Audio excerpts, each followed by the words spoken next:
Hey guys, this is another episode of Substitute Teacher Talk. Just as the title says, I'm going to be talking about the daily routine for middle schools and high schools. So before I go over it, keep in mind that I believe I said this when I did the daily routine for elementary schools. I'm basically giving the breakdown of how it is for the district that I work in, where it is for middle and high schools. So wherever you work in could be slightly different, could be greatly different. The point being, I'm just giving you a taste of what it is where I work, and I'm kind of guessing that it's going to be fairly similar to the way that it is where you're going to be working. Okay, so with that said, go ahead and talk about it a little bit. So you're going to be always showing up, just as it is with elementary, with a job number. Never show up out of school without a job number. Never. I typically say to get to the school about 15 to 20 minutes before the official job start time, just in case there's some kind of, for whatever reason that you need those extra minutes, you have them. Maybe there's like some long line at the office where you're going to check in to get the all the supplies, the keys, and all that. You may need that time, or you may get to the classroom, you're looking over the lesson plans, and there's some confusion. Well, you may want to have a couple extra minutes to get something clarified, to either contact the teacher or to contact another teacher in that same department to help you out, or contact the office. So what you're going to do, so you're going to show up 15 to 20 minutes early before the official job start time. You're going to go to the office and check in.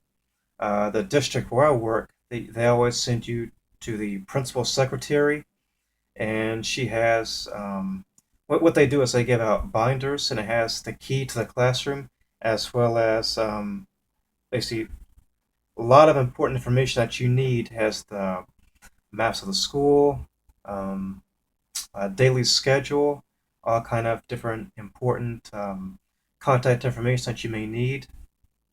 Also, sometimes they have consequences information there, as well as referral notes that go to the office if there's any issues. And coming up soon, once I have a little more time, we kind of pressed for time recently, I'm going to do a video about consequences and discipline, things like that, classroom management. So if you're interested in that kind of video, stay tuned, and I'll talk about that a little bit longer, and excuse me, in upcoming time shortly. So you're going to go to the office somewhere, the district I work, principal secretary, get your supplies. Then you're going to obviously head off to the classroom where you're scheduled. Then you'll be there. Since you're getting there a little bit ahead of time, as I recommend, going to have plenty of time to look over the lesson plans and all that.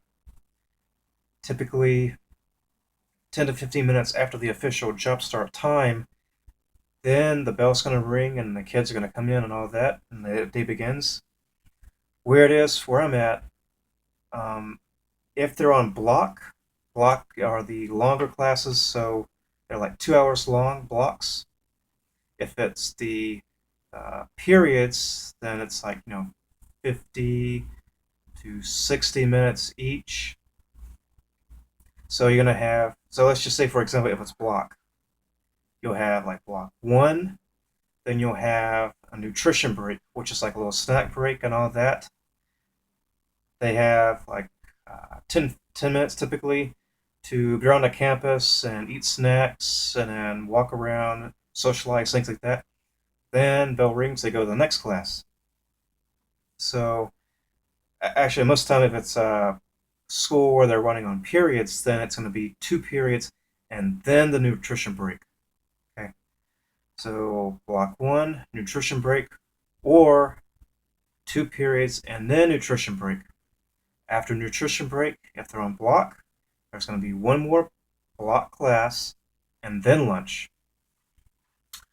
If they're on the periods class schedule, excuse me, then two more periods after nutrition break, and then there's lunch. Then lunch is typically 30 minutes for middle and high schools. That's kind of the downside about going When I'm at the elementary schools, we get 45 minutes for lunch, so little downside here. So 30-minute lunch. Then once again, to clarify between the two, if they're on block, then after lunch there's one more block class, then they're dismissed. If they're on the period schedule, two more periods, and then dismissal for the end of the day. At the end of the day, um, as I believe I said with the other elementary daily routine, just hang out for another 5 or so minutes, write your review note for how the day went, then make sure the class is in decent order, basically the way that you found it. That's kind of how I say, and then can head out then from there. Then you go back to the office, and then the way that works where I am at, you turn back in the binder to the secretary's, excuse me, to the principal secretary. Then that's the end of the day from there. It may be uh, wherever you work. It's just front office secretary from there.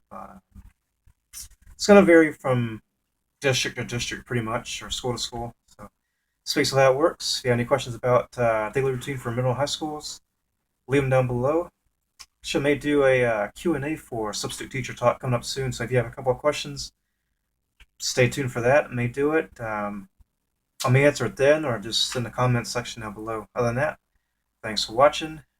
Like, comment, subscribe, and I'll talk to you soon.